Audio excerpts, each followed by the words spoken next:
Meron po akong kakilala na kapag kasama namin sa umpukan bilang magkakaibigan, nahinto ako sa pakikisawsaw pag napag-uusapan ng buhay ng iba.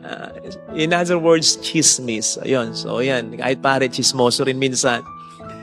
Meron kaming kaibigan talaga na hindi siya magko-comment. Hindi siya magko-comment. Pero hindi ibig sabihin nagiging self-righteous siya. Hindi nagmamalinis kasi ganun talaga siya. Hindi siya magkokomento ng kahit ano tungkol sa ibang tao. Lalo pat hindi niya alam yung istorya. Minsan nga kahit alam na niya yung istorya. Tahimik lang siya. Tahimik lang siya. Ang dating sa akin, ako personally nare-realize ko talaga, mali nga pala ginagawa namin dito. Mali. Again, hindi ako nainis sa kanya. Kundi, thankful pa nga ako na nare-remind niya ako, oo nga, mali nga. Kasi hindi naman siya nagmamalinis. Ganun talaga siya.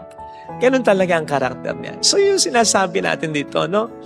Na sa presensya ng isang mabuting Kristiyano na may tunay na relasyon kay Kristo, na nagkakaroon sa kanya ng epekto ang kanyang pagdarasal, ang kanyang pagsimba, mahawa yung iba.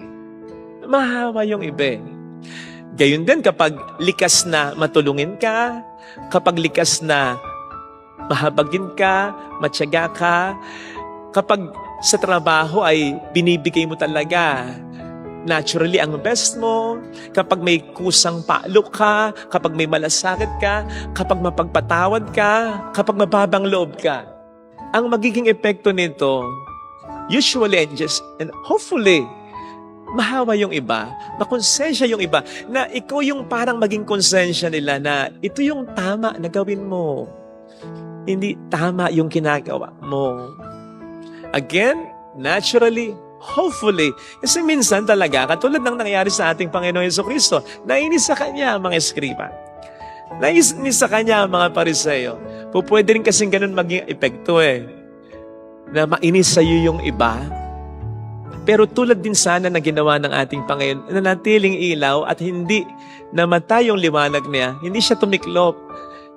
Gawin lang natin kung ano yung talagang ginagawa natin at kung ano yung dapat na gawin natin.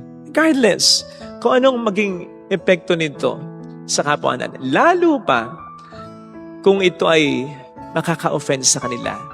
In as much as hindi mo naman intensyon na i-offend sila, hindi ka nagmamalinis, hindi ka nagmamagara, hindi ka nagmamataas.